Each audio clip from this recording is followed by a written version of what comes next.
Hello, Rani AK Mac, and welcome. So we had this month's subscriber town hall. It was focusing on things like 3.0. We had Josh Herman, Sean Tracy, and Chad McKinney taking questions from the subscribers.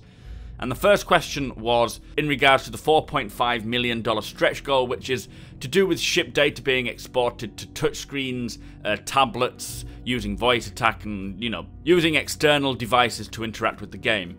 And when it comes to things like touchscreens and using the tablets, they say the work has not begun on it yet.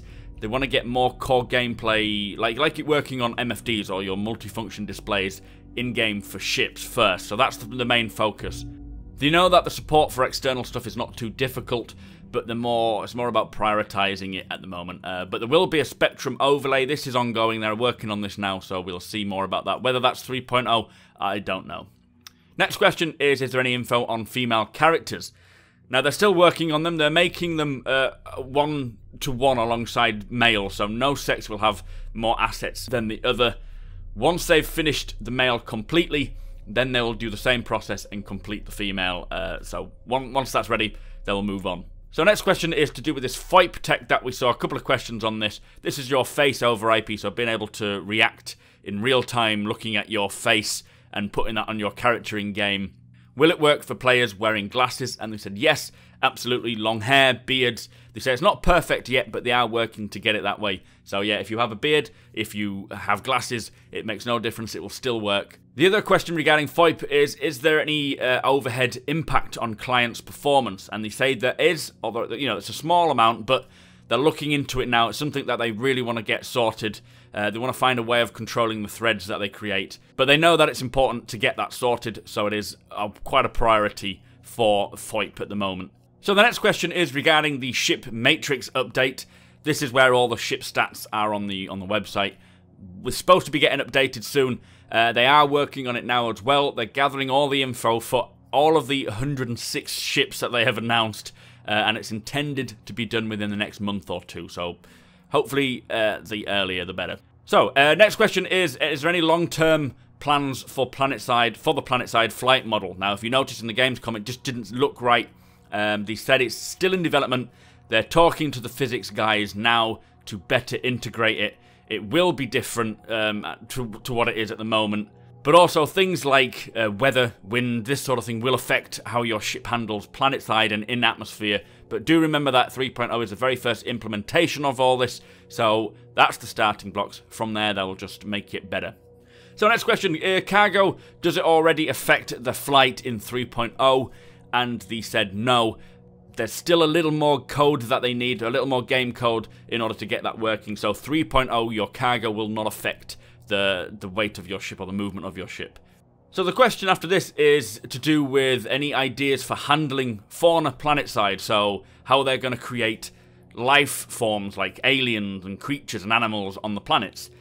And they said that there's going to be a procedural element to it, but it will be mainly handcrafted. So maybe swapping out appendages, but it's the same as landing zones. What they're doing at the moment, like they did with every other tool, like the ship pipeline, the planet pipeline, they're creating the tools to make the creation quick and robust. But something Jay Lee has said recently is that creatures will be representative of the location where they live. So the ecosystem, the food chain, that sort of thing, the gravity, it will actually determine the look and the behavior of these creatures. It's not just going to be like, well, there we go, procedurally generated an animal, let's just plonk it there, it wanders around. It's going to look and feel like it belongs to that area. So very exciting, and I cannot wait to see the kind of designs they come up for with creatures. So the next question, which is again to do with FOIP, I forgot to include this earlier on, is what happens to your face when you, say, take a drink or pick your nose?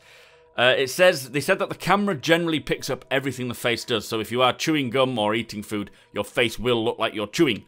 But if something goes in front of your face, it will auto-cut the animation.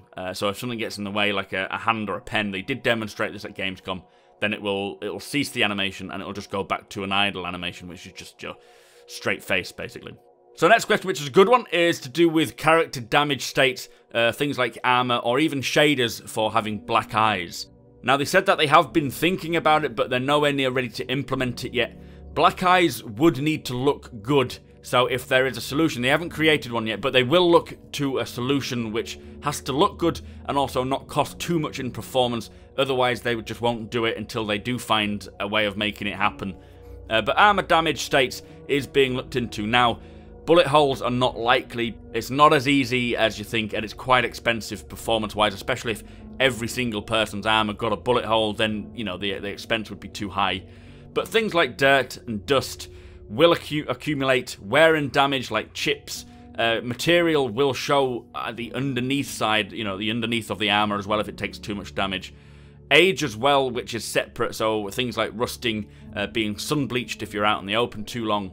All the assets are being built to hold this, so like your ships, your weapons, your armor, your clothing, they all have this. It's so much attention to detail there, but they will put more attention into this post 3.0. What kind of standard we'll get for 3.0, I don't know. But where will also be relevant to location. So if you are on Daymar and say you were there for 20 years, then your armor will rust and have sand damage as if it was from that location, and it would be different if you were on, say, Yella. Now the next question is regarding the Titan suit. They actually got a high poly 3D model and got it to the riggers of this Titan armor suit. It had lots of pistons, apparently it looked very intimidating, and the design of it was to carry ship weapons, so size 1 ship weapons. And obviously a ship weapon like a size 1 weapon is about 1 meter in length. Now the problem is, they said that if you were to go into a hallway, this would defeat your Titan because it couldn't turn around, it couldn't move in the hallways because it was just too big. So they hit the first sort of stumbling block. They will revisit it later when they have time, but the first design failed. But it's nice to know that they are working on it. They have a lot of info from that they'll use for the next attempt, so fingers crossed they can start walking through hallways. So, third to last question, will weather affect players on the ground? And they say yes, in terms of degradation it will. Your visibility, things like snow will slow down a character. They already have different gravities working. But also atmosphere and certain storms may carry a hazardous gas or even just different hazards. They'll address this later on when they get 3.0 out the door. But yeah, expect weather to play its part in making sure you think ahead. So, next question is to do with wingsuits or parachutes. They said that there's not going to be anything for 3.0. So currently, if you do fall out of your ship in 3.0, in atmosphere, sorry, you will fall to your death unless you are caught. They've got no ideas yet as to what they're going to implement, but they will not likely leave it as it is currently. So do expect things like potentially a parachute or something along those lines, but they haven't looked into it at all. So next, the final question, should I say, is to do with the character creation. Has it advanced much since we saw it back in March? And they say there's a team on it right now. Stage 1 will be your very basic version, so there's like 9 faces, eye colours. After they've got that sorted, they will then focus on the female model and female faces. But it is getting sorted right now. I hope we get to see it in 3.0, I'm not too sure. But anyway, that was the subscriber town hall. Let me know your thoughts. Some nice points brought up there. People did ask some good questions. Don't forget, we're giving away a Star Citizen starter package over here on YouTube, so just be a subscriber and comment on any video that I put out in September. Make sure you follow me over on Twitch. I stream 5 days a week. Twitter and Instagram. The links are all below, guys. Thank you for watching, and I shall see you next time.